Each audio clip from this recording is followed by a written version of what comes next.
Salut Simplice, ça fait vraiment longtemps. Comment vas-tu? Salut Jean. Oui, ça fait un bail. Ça va bien merci, et toi? Ça va, ça va. Dis donc, ça fait bien longtemps qu'on ne s'est pas vu. Qu'est-ce que tu deviens? Eh bien, depuis notre dernière rencontre, beaucoup de choses ont changé. Je suis maintenant pasteur d'une église qui compte plus de 2000 membres. Et je fais beaucoup d'argent là-bas. Wow, félicitations, c'est impressionnant. En effet, c'est une très bonne affaire pour moi.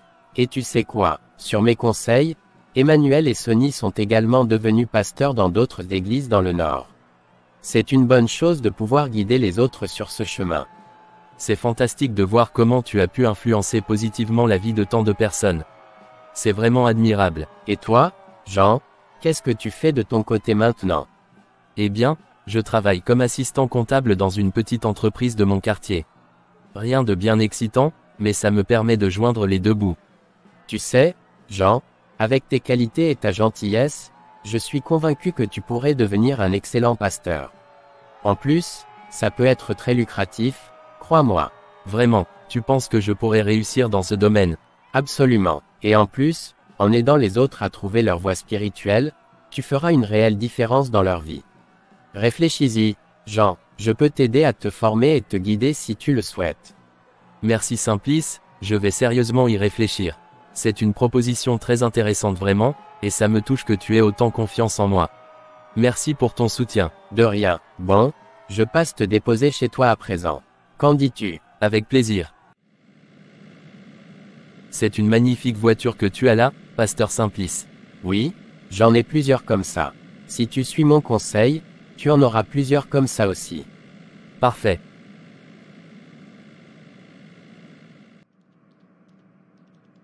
Chérie, je trouve une bonne opportunité pour devenir pasteur. Et tous nos problèmes d'argent seront résolus. D'où viens-tu cette mauvaise idée? En tant que chrétien, je pense que c'est une mauvaise chose de vouloir devenir pasteur pour remplir ses poches. Mais, je travaillerai en fournissant mes efforts aussi. Donc, on va me payer pour ça. Non, je ne suis pas d'accord avec toi pour une fois. Tu vas t'attirer les malédictions de Dieu sur toi. Bon, tu peux ne pas être d'accord avec moi maintenant mais je sais que tu changeras d'avis plus tard. Chérie, c'est mal me connaître. Si tu penses que je vais accepter un mari qui va être pasteur pour faire de l'argent.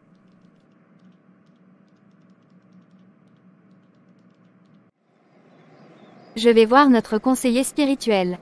Il doit aller parler à Jean.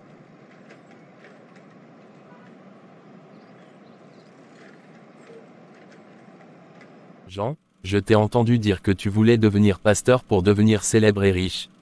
Mais, mon ami, les choses ne fonctionnent pas ainsi dans le royaume de Dieu. Pour être pasteur, il faut avant tout avoir un appel de Dieu, une vocation profonde, un désir ardent de servir et de guider les brebis du Seigneur. Oui, Pierre, mais regarde autour de nous.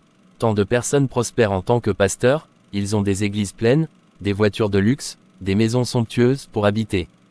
Pourquoi ne pourrions-nous pas avoir la même réussite en devenant pasteur? Mon ami, les succès terrestres ne sont pas toujours un signe de bénédiction divine. Jésus lui-même a dit que ce n'est pas en accumulant des richesses ou en acquérant une renommée mondaine qu'on trouve le vrai bonheur.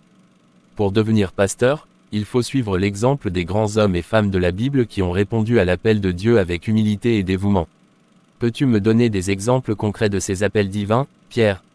Bien sûr, Jean. Pense à Moïse, qui a été appelé par Dieu au milieu du buisson ardent pour libérer son peuple de l'esclavage en Égypte. Ou encore à Samuel, qui entendit la voix de Dieu l'appelant dès son jeune âge pour devenir un grand prophète en Israël. Et n'oublions pas Jérémie, qui protesta sa jeunesse mais répondit finalement à l'appel de Dieu pour être prophète des nations. Je comprends mieux maintenant, Pierre. L'appel divin est une grâce, une mission sacrée confiée par Dieu lui-même. Ce n'est pas quelque chose qu'on choisit pour la gloire ou la richesse, mais pour servir le Seigneur et son peuple avec amour et dévouement. Exactement, Jean. Être pasteur, c'est un engagement total, une offrande de soi, un service humble et généreux envers Dieu et nos frères et sœurs.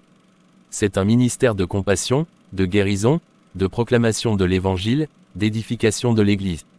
C'est une responsabilité immense mais aussi une source de joie et de bénédiction incommensurable.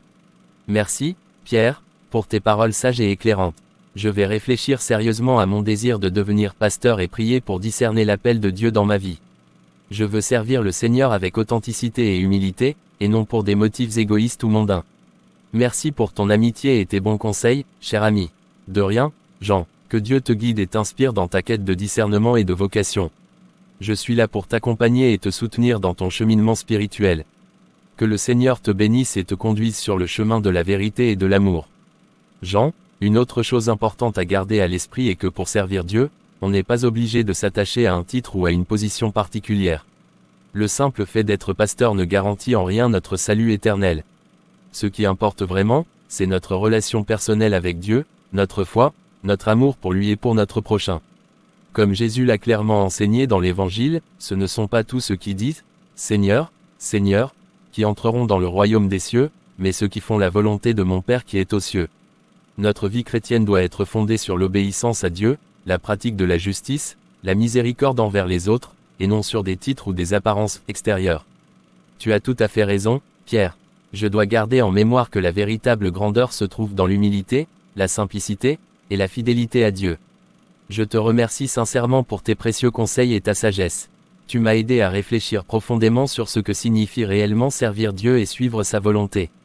Je suis reconnaissant d'avoir un ami comme toi pour me guider sur le chemin de la foi. C'est un plaisir de pouvoir t'accompagner, Jean.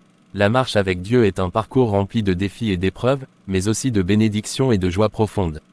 Souviens-toi toujours que l'essentiel est d'aimer Dieu de tout ton cœur, de toute ton âme, et d'aimer ton prochain comme toi-même. Que ta quête de vocation soit illuminée par la lumière divine et que ton service soit empreint de sincérité et de générosité. Que Dieu te bénisse abondamment dans ton cheminement spirituel et te guide sur le chemin de la sanctification et de la paix intérieure. Salut Pasteur Simplice, j'ai pris le temps de réfléchir à votre proposition de devenir pasteur pour gagner de l'argent, mais je dois décliner.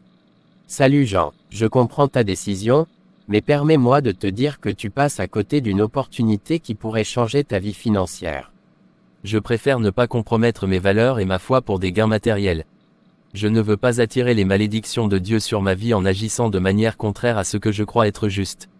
Je respecte ta conviction, Jean, mais sache que la vie est parfois faite de compromis, et saisir une opportunité unique peut parfois ouvrir des portes insoupçonnées. Je comprends ce que vous voulez dire, pasteur, mais je choisis de rester fidèle à mes croyances et de suivre le chemin que je crois juste. Je préfère renoncer à une vie financière aisée que de risquer de perdre la bénédiction de Dieu. D'accord, mais si jamais tu changes d'avis, n'hésite pas à venir me voir. Je serai là pour t'écouter et te le donner. Je suis reconnaissant de votre compréhension et de votre soutien. Je suis convaincu que Dieu me guidera vers le chemin qui me convient le mieux. Chérie, je suis désolé pour la dernière fois. Je renonce à cette idée de devenir pasteur pour gagner de l'argent. Je te dis merci de t'être opposé à moi. C'est une bonne nouvelle mon amour. Que Dieu te bénisse pour cette sage décision. Mieux vaut vivre avec le manque d'argent, au lieu de provoquer les malédictions de Dieu sur nous. Si Dieu veut que tu sois un pasteur pour ses brebis, je pense que tu le sauras, mais l'idée de s'enrichir avec le micro est bien démoniaque. Entre-temps, nous pouvons évangéliser pour faire entrer des gens dans le royaume ou travailler pour Dieu d'une autre manière. Évangéliser, c'est bien la meilleure des idées. Prions Dieu pour avoir la meilleure des stratégies. Amen.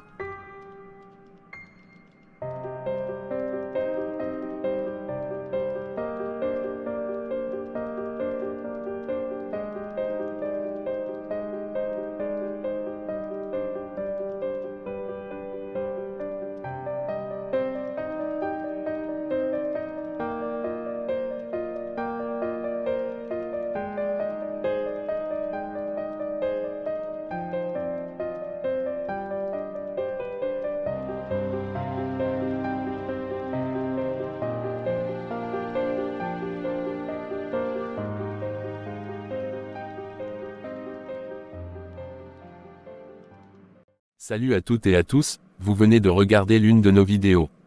Je vous demande de nous suivre ou de vous abonner à notre plateforme CCMGV dépendamment où vous regardez cette vidéo. Si c'est sur YouTube, mettez un pouce bleu, aimez la vidéo et la partagez. Si c'est sur Facebook ou TikTok, aimez-la et partagez-la à tous vos contacts pour nous encourager et nous aider à grandir. À très vite pour une nouvelle vidéo. Que Dieu vous bénisse abondamment.